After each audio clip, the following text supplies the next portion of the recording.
Porteira RW. Agora na Porteira Rádio Web, Choque Cultural.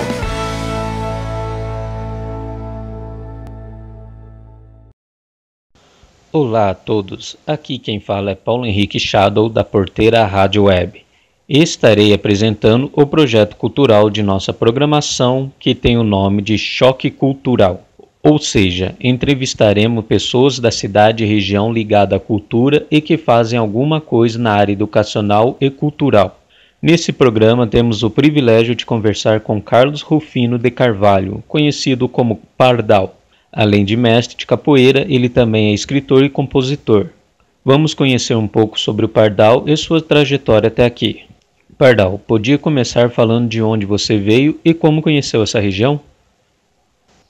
Bom, eu sou natural da cidade de Goiânia, capital do estado de Goiás, né?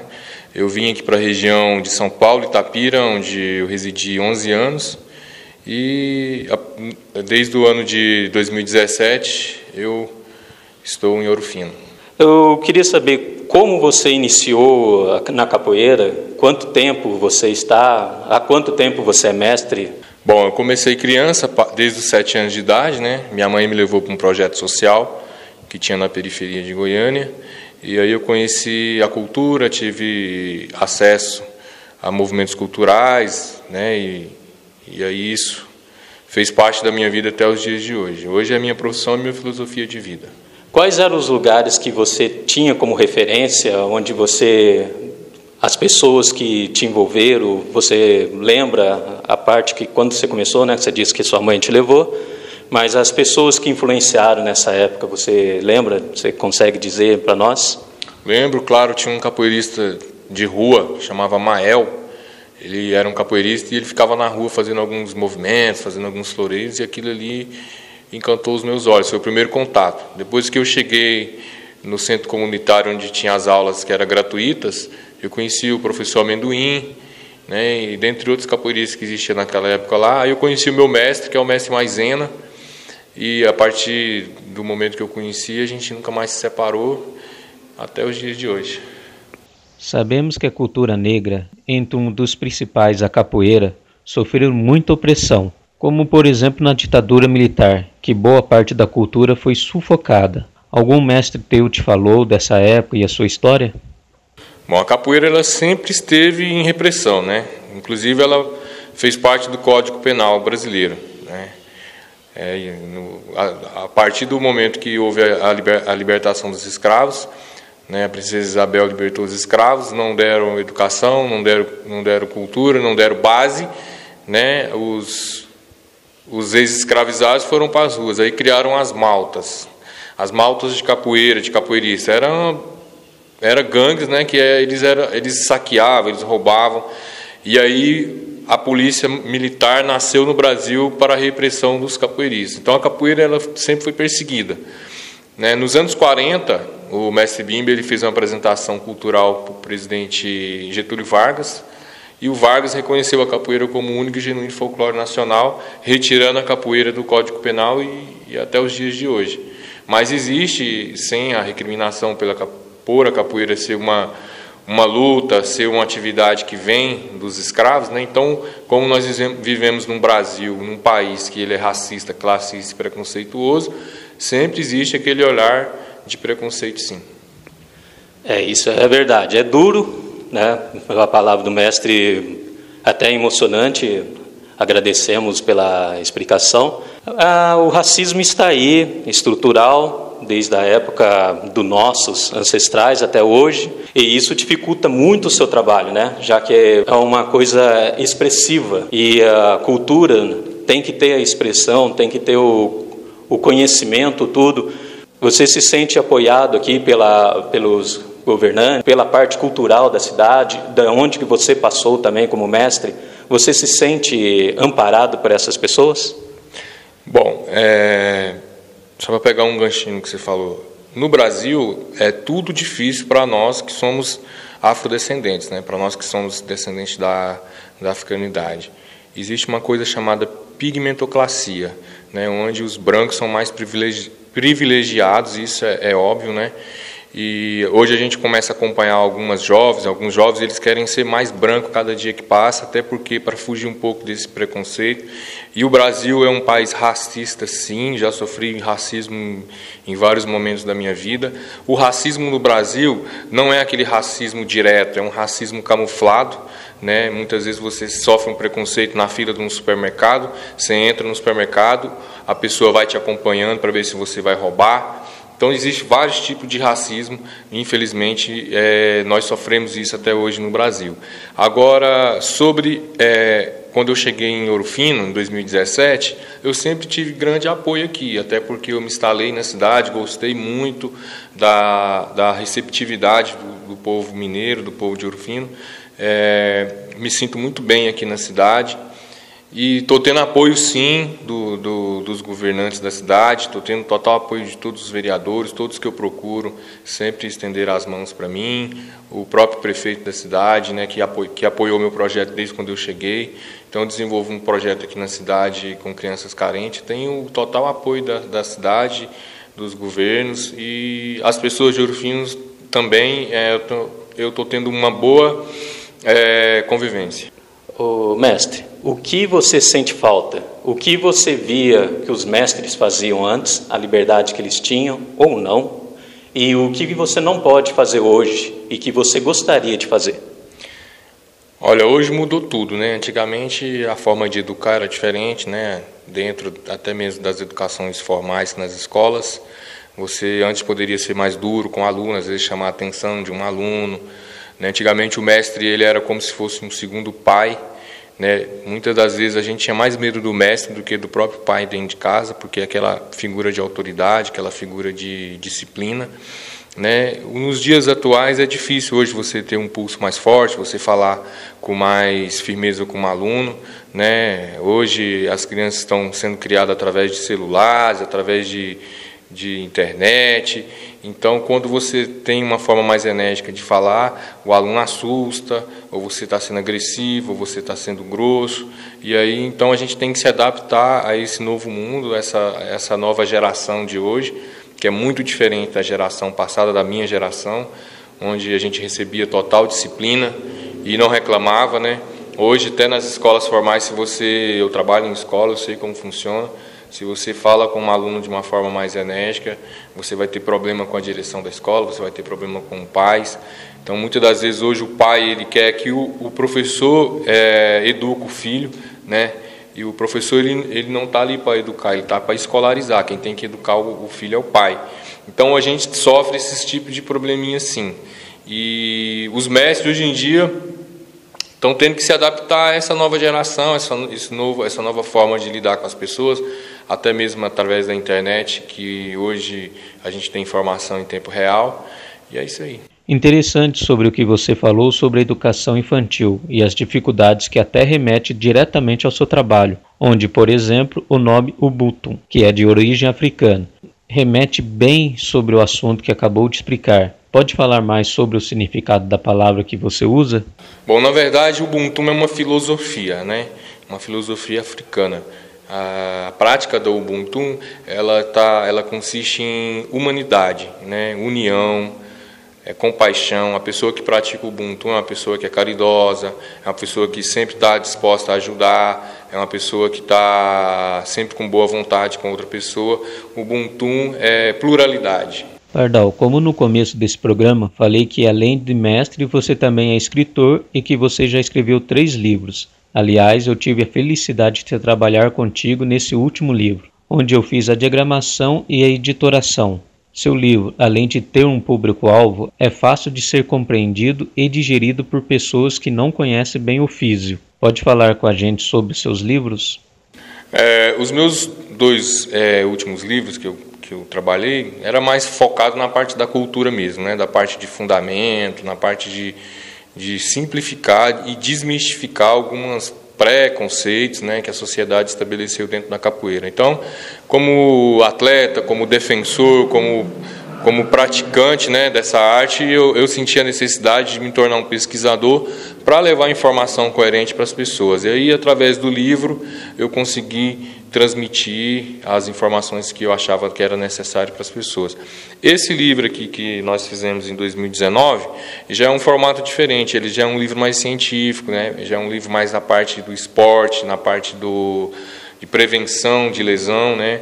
Eu, como sou atleta, eu tenho muitas lesões no meu corpo, sofri muitas lesões, até pelo fato de, há muitos anos atrás, quando eu iniciei, eu pratiquei muitos exercícios errados, treinos errados, né, de forma errada. Não tinha, naquela época, nossos mestres não tinham estudo suficiente para nos orientar, para nos mostrar um caminho mais certo. Então, os treinamentos eram feitos meio que na doida. Então, nesse contexto, a gente sofreu algumas lesões.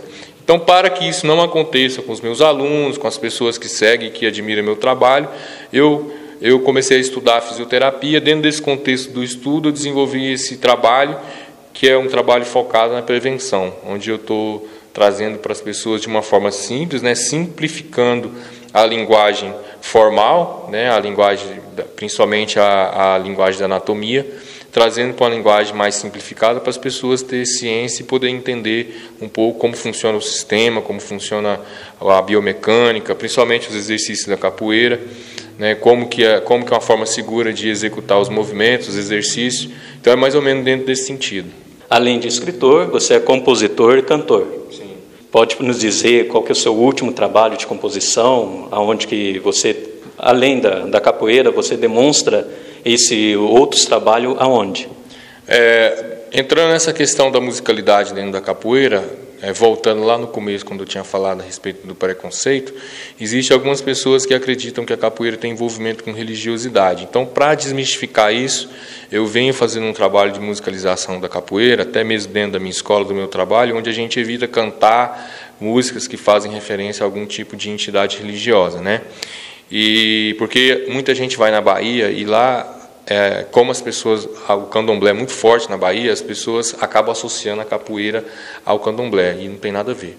Então, meu último trabalho musical foi um trabalho infantil, onde eu desenvolvi músicas educacionais para criança, né, fazendo músicas com contexto educativo, e foi bacana. Eu lancei esse CD, nem no Brasil não foi, porque aqui no Brasil ninguém valoriza nada. Mas foi meu último CD. Hoje eu não vou fazer mais CD, porque CD... Hoje nem os aparelhos de som estão vindo mais com toca-CD, né? Então, essa parte da musicalidade vai ficar mais para o trabalho artesanal, ao vivo mesmo.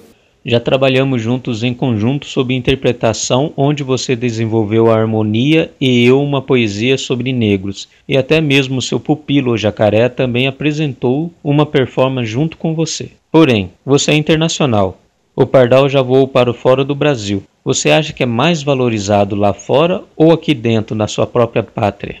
Com toda certeza, sim. Muito mais atenção, muito mais valorização lá fora. Então, nós precisamos resgatar a força que nós temos aqui no Brasil. Principalmente agora que vai chegar em novembro, né? Que é o mês da consciência negra. E, aliás, parece... ou não, que tem uma associação, é isso mesmo? Bom, a gente está querendo desenvolver aqui na cidade uma associação cultural, onde a gente possa trazer, resgatar, reviver culturas, né, principalmente culturas ancestrais, que estão morrendo, que estão acabando. Por exemplo, a congada, ela é passada de geração. Então, está acabando a congada, porque os jovens de hoje não querem assumir, né? Então, dentro desse contexto, a gente trazer, tentar resgatar o samba de roda, algumas coisas assim, principalmente do Nordeste.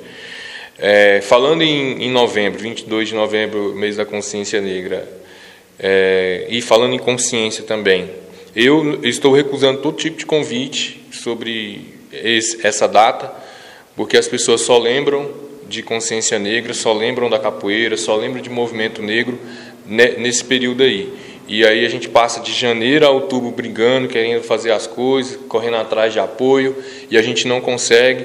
Parece que a gente está falando com um cemitério, ninguém dá bola e tal. Chega novembro, chove de convite de escola. Engraçado que todas as escolas, vou até fazer um apelo aqui, vou aproveitar a oportunidade, todas as escolas querem apresentação de capoeira. Todas as escolas querem que a gente vá lá fazer uma palestra. Por que as escolas não nos procuram durante o ano todo? A capoeira, ela é genuinamente brasileira. A capoeira é nossa, ela é ensinada em português.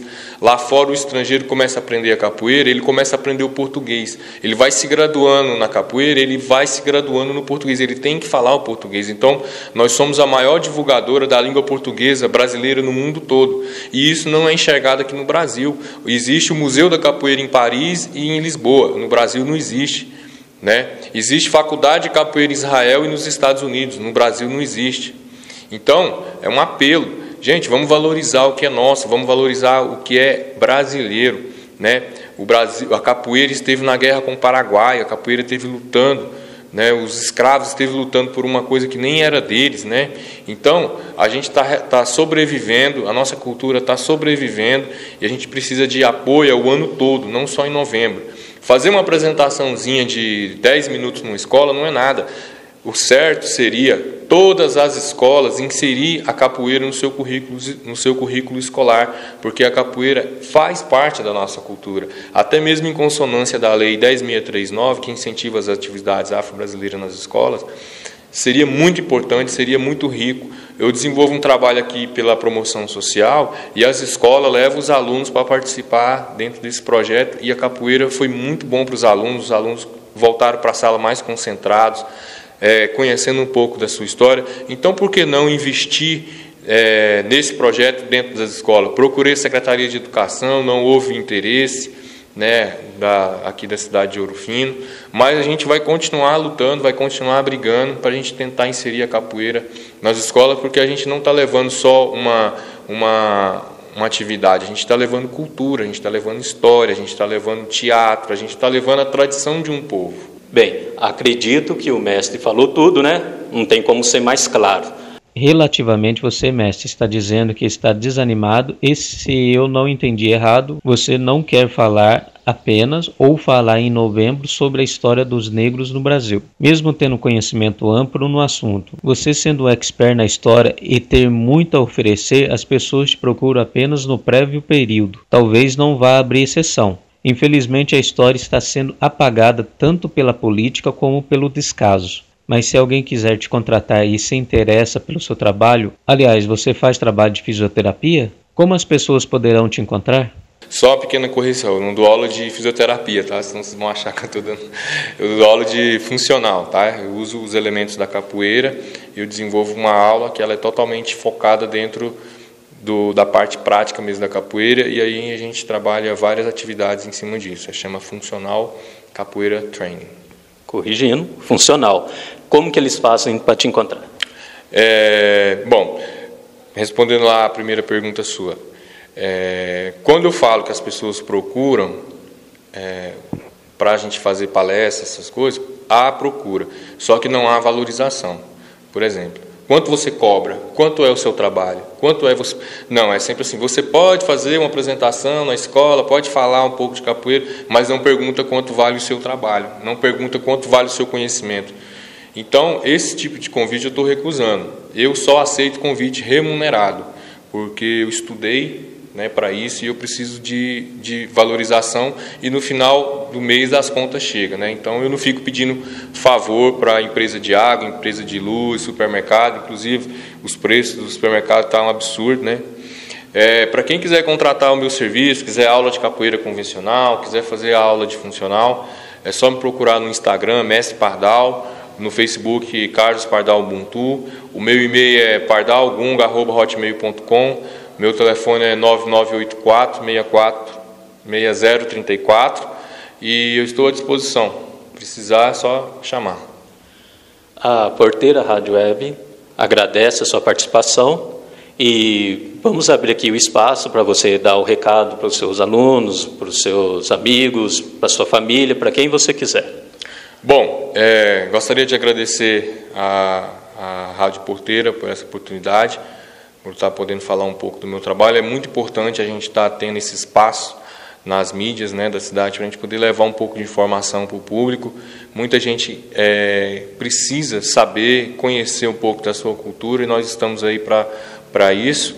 Tá? Agora eu estou abrindo um estúdio de funcional capoeira ali na rua Américo Guide, número 36. Vai ser um estúdio voltado para estudos da capoeira, aulas de funcional, aulas de musicalidade, percussão. Então, quem quiser conhecer o trabalho, né, o estúdio que a gente está desenvolvendo, que a gente vai abrir aqui na cidade, já está em processo já, basta nos procurar na rua Américo Guide, número 36, WhatsApp 35 9984 3460 e estarei à disposição. Um abraço.